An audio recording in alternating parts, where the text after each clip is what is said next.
You hear this question a lot. Was the Mormon Church a collaborator with the Third Reich? It's a heavy accusation, and it paints a really dark picture of the faith during one of the worst times in human history.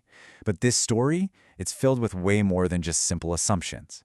We're talking about intense pressure, impossible choices, and secrets that have been buried for decades. And yeah, you don't have to scroll very far online to find scorching hot takes just like this one. The accusation is pretty clear, and it's damning, that the Mormon Church was, at best, just a silent partner to the Nazis, and at worst, an enthusiastic supporter. So for this explainer, we're going to push past all the Twitter arguments.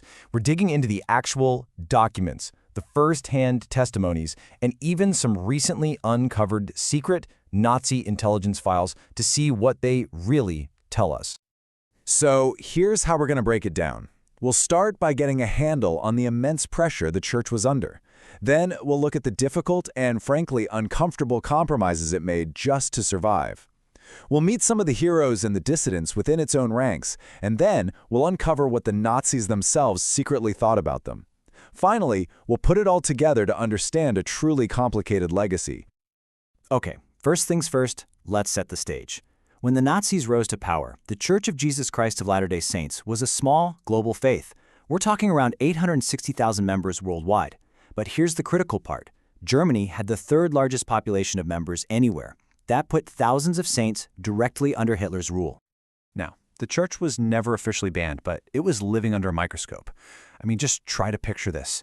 Gestapo agents are sitting in your Sunday service, taking notes. Your local leaders are getting routinely pulled in for police interrogations, and they're given a stark warning: stay out of politics. Everyday religious life was totally disrupted. Meetings were canceled for Nazi rallies, and the church's own scouting program, it was forced to dissolve and join the Hitler Youth. The church's official position was political neutrality, which you can imagine was just an agonizing stance to take. This message from 1942 really captures that pain. You had members fighting and dying on both sides of the war, all praying to the same God for opposite outcomes. And the scale of this for the church was just huge. An estimated 100,000 of its members served in uniform during the war.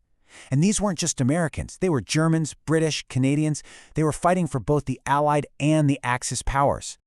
And the human cost was immense. Across all those fronts, it's estimated that more than 5,000 of those members were killed in action. For a small, global faith, that is a staggering loss. And for the saints inside Germany, the devastation was almost total. I mean, look at this number. By the end of the war, 85% of them, the vast majority, were left homeless.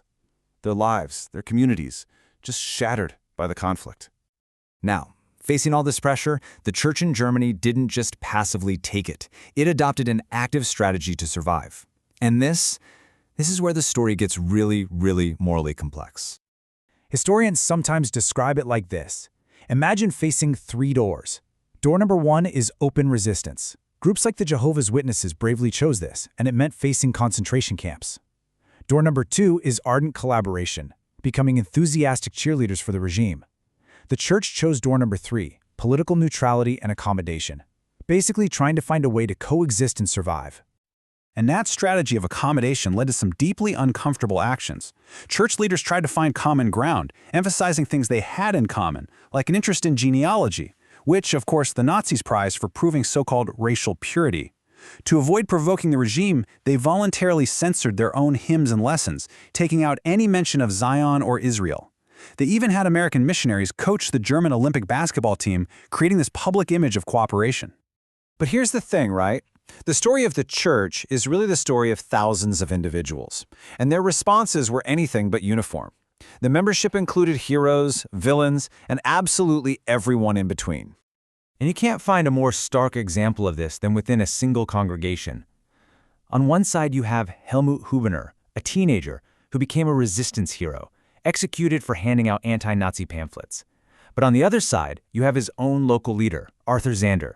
He was a pro-Nazi who not only supported the regime, but actually took the step of excommunicating Hubener after his arrest. And then you have these stories of just clear-cut heroes, like Max Reschke. On Kristallnacht, the night of broken glass, this branch president risked everything, his life, his family, to smuggle a Jewish couple to safety in Switzerland. His actions were in direct opposition to the regime and to the church's broader strategy of just not making waves. So the church tried to accommodate, and its members were all over the map. But here is the million-dollar question. Did any of it actually work? For decades, we could only guess, but a massive 500-page Nazi intelligence dossier on the Mormons, compiled by the SS Security Service, well, it gives us the answer. This file, which has been almost entirely overlooked by historians, gives us this incredible, unfiltered look into the Nazi mindset. What did they really think about the church's attempts to find common ground and prove its loyalty? Well, the file reveals deep, deep suspicion. The Nazis were obsessed with what they saw as Jewish influence in the faith. Mormon theology, with its focus on ancient Israelite origins, its use of words like Zion, even its practice of tithing, all of it was flagged as evidence of a pro-Jewish worldview. And get this. When a mission leader tried to claim that Mormonism and National Socialism were similar worldviews, playing that accommodation game, the secret police dossier called it, and this is a direct quote, a deliberate distortion of the facts. They weren't buying it. Not for a second. And here it is, the final verdict, straight from the Nazi regime's own intelligence apparatus. Far from being allies, they concluded that Mormon doctrine was fundamentally incompatible with the National Socialist worldview. So, let's be crystal clear. Behind closed doors, they saw the church as an ideological enemy. So where does this all leave us? It creates a picture that is so much more complete, but also so much more complicated. The church's public actions told one story, a story of trying to accommodate and survive. But the Nazis' private assessment? That told a completely different story. This table really sums it up perfectly. The public strategy was all about survival, but the Nazi assessment saw right through it, calling the church's ideology totally incompatible with theirs. And the result? Yeah, the church survived the war in Germany, but it did so under constant surveillance and direct threats from a regime that secretly viewed it with total contempt and suspicion. So, what should you take away from all this?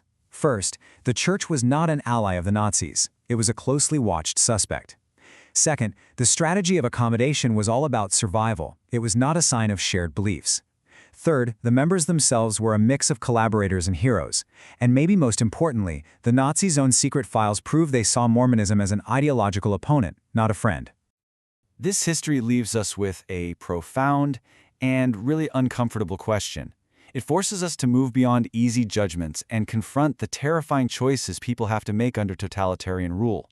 And it leaves you wondering, where do you draw that impossible line?